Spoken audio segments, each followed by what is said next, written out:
اب میں آپ کو ایک حدیث سنانے چلا ہوں جس میں ایک عجیب نقشہ سامنے آتا ہے کہ یہ مہدی جب ظاہر ہوں گے تو کس طور سے ظاہر ہوں گے، ان کے ظہور کی کیفیت کیا ہوگی، کیف یظہر۔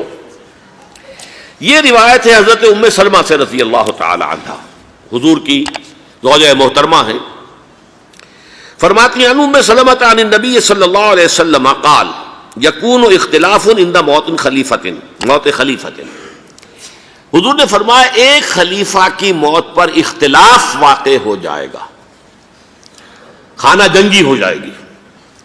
فَيَخْرُجُ رَجُلٌ مِّنْ أَهْلِ الْمَدِينَةِ حَارِبًا إِلَىٰ مَكَّةَ، پھر مدینے کے لوگوں میں سے ایک شخص نکلے گا، بھاگے گا اور جا کر پناہ لے گا اور چھپ جائے گا مکے میں۔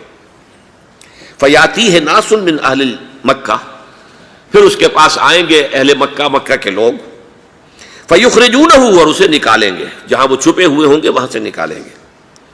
وَهُوَ كَارِهٌ، اور وہ بالکل اس کو پسند نہیں کر رہے ہوں گے، نہ وہ خواہش مند ہوں گے کہ ان کے ہاتھ پر بیعت کی جائے، نہ وہ یہ چاہیں گے کہ وہ میدان میں آئیں اور ان کو جو ہے اپنا لیڈر مانا جائے۔ وَهُوَ كَارِهٌ فَيُبَايِعُونَهُ بَيْنَ الرُّكْنِ وَالْمَقَامِ، لیکن لوگ جو ہے پھر اصرار کے ساتھ ان کے ہاتھ پر بیعت کریں گے رکن اور مقام کے درمیان۔ رکن وہ کونا ہے خانہ کعبہ کا جس میں حجر اسود لگا ہوا ہے، اور مقام ابراہیم جو ہے، ان دونوں کے مابین جو یہ علاقہ ہے یہاں پر وہ بیعت ہوگی۔ وَيُبْعَثُ إِلَيْهِ بَعْثٌ مِّنَ الشَّامِ، ان کے خلاف ایک لشکر بھیجا جائے گا شام سے۔ نہیں کہا جا سکتا کہ باسی حکومت اس وقت کی جو ہے اس کی طرف سے کوئی مسئلہ اس طرح کا اٹھ کھڑا ہو، اس لیے کہ ابھی تو بہرحال باسی حکومت وہاں ہے۔ فَيُخْسَفُ بِهِمُ بِالْبَيْضَاءِ بَيْنَ مَكَّةَ وَالْمَدِينَةِ، لیکن اللہ تعالیٰ اس لشکر کو مکے اور مدینے کے درمیان وادی بیضاء میں دھسا دے گا زمین کے اندر، پورے کے پورے لشکر کو۔ فَإِذَا رَأَى النَّاسُ ذَلِكَ، جب لوگ یہ دیکھیں گے کہ اتنی بڑی نشانی ظاہر ہو گئی، أَتَاهُ أَبْدَالُ الشَّامِ وَعَصَائِبٌ من العراق فَيُبَايِعُونَهُ، اب شام سے سارے کے سارے جو اولیاء اللہ ہیں وہ بھی آئیں گے، اور عراق سے جوق در جوق لوگ آئیں گے اور ان سے بیعت کریں گے۔ وَيَعْمَلُ فِي النَّاسِ بِسُنَّةِ نَبِيِّهِمْ، پھر وہ عمل کریں گے لوگوں کے مابین، حکومت کریں گے اپنے نبی کی سنت کے مطابق۔ وَيُلْقِي الْإِسْلَامُ بِجَرَانِهِ، اور اسلام اپنی گردن زمین پر ٹکا دے گا۔ وَالْأَرْض فِي الْأَرْض، زمین میں۔ فَيَلْبَسُ 7 سنین، پھر وہ 7 برس تک حکمران رہیں گے۔ ثم یتوفا، پھر ان کا انتقال ہوگا۔ ویصلی علیہ المسلمون، اور مسلمان ان پر نماز پڑھیں گے۔ یہ جو میں نے آپ کے سامنے نقشہ کھینچا ہے،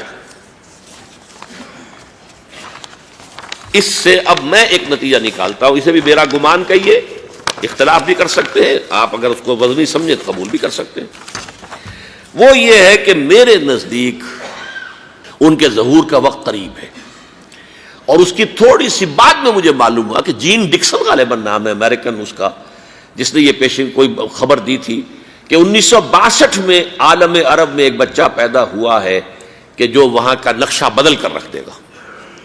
یہ جین ڈکسن کی غالباً پیشن گوئی ہے۔ بہرحال مجھے اس کی پیشن گوئی سے کوئی دلچسپی نہیں ہے، میں تو جو احوال دیکھ رہا ہوں، یعنی اسرائیل کا قائم ہو جانا، اور اس کے بعد اب یروشلم کا مسلمانوں کے ہاتھوں سے نکل جانا، اور اب گویا کہ وہ الملحمۃ العظمیٰ جو ہے تلی کھڑی ہے، کسی بھی وقت جو ہے یہ جو ہے وہ لاوا پھٹ سکتا ہے، آتش فشاں پھٹ سکتا ہے۔